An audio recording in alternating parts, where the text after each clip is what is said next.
원하는 164만 도민 여러분, 장선배 의장님을 비롯한 동료 의원 여러분, 제천 제1선거구 박성원 의원입니다. 전국 지방자치단체와 지방의회 그리고 자치분권을 염원하던 시민사회와 국민들의 요구를 담아 만든 지방자치법 전부 개정안이 결국 20대 국회의 문턱을 넘지 못하고 폐기되고 말았습니다.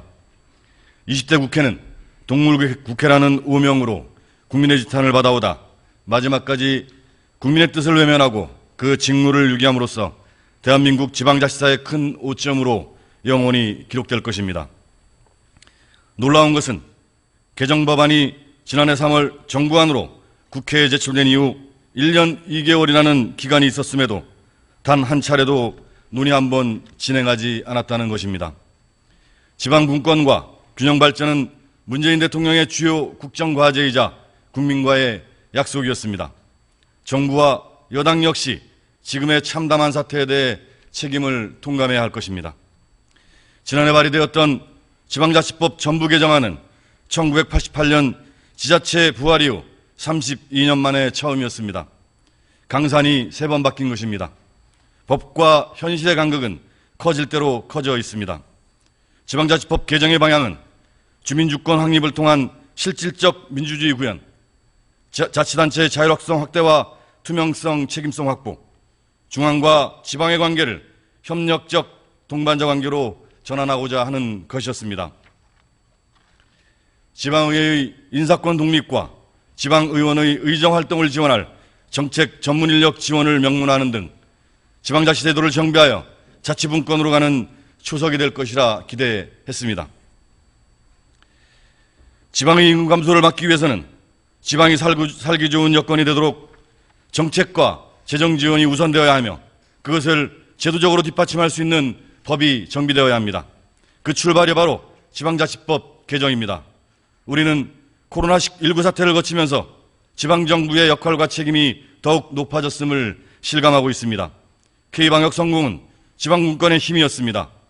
드라이브스루와 같은 창의적 방역, 감염자 추적과 생활지원, 재난지원금 제한 등 위기적 상황에서 탁산 공론과 관리적 경직성에서 벗어난 일선 지방자치단체들과 현장 의료진들의 피와 땀이 배어났습니다.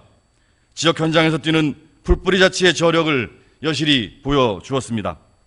지방정부의 역량 강화를 제도자로 뒷받침하기 위한 지방자치법 개정이 절실한 시대적 이유인 것입니다. 자치분권은 시대적 요구입니다.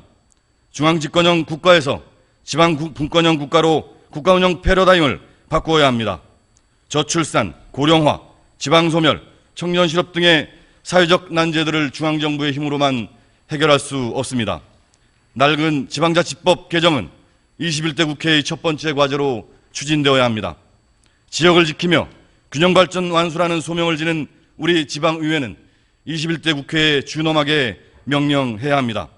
처음부터 끝까지 관통하는 핵심 키워드, 주민중심, 지역중심이라는 시대 변화의 거대 담론을 법안에 담아내 지역과 중앙이 상생할 수 있는 제도적 틀을 만들어내도록 주문해야 합니다. 존경하는 장선배 의장님, 그리고 동료 의원 여러분, 이제는 선언과 호소에 그쳐서는 안 됩니다. 국회가 하지 않는다면 지역의 힘으로 하게 만들어야 합니다. 30년 넘은 낡은 법을 개정하는 것은 바로 지역의 생존과 직결되는 것입니다. 저는 오늘 충북도의회 후반기 원구성과 동시에 대국민 홍보, 시민사회단체와의 연대 등 구체적이고 상시적인 활동이 가능한 특별위원회 설치를 제안하고자 합니다. 또한 충북지역 각 시군의회도 특별위원회 설치를 제안드리는 바이며 이를 계기로 충북에서 전국으로 지방자치법 개정을 위한 특별위원회가 설치되어 전국적인 연대와 지방의 힘이 국회를 추동할 수 있게 되기를 기대합니다.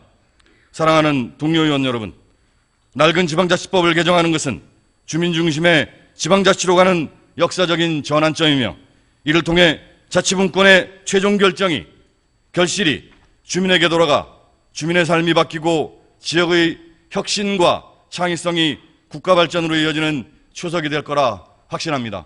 경청해 주셔서 감사합니다.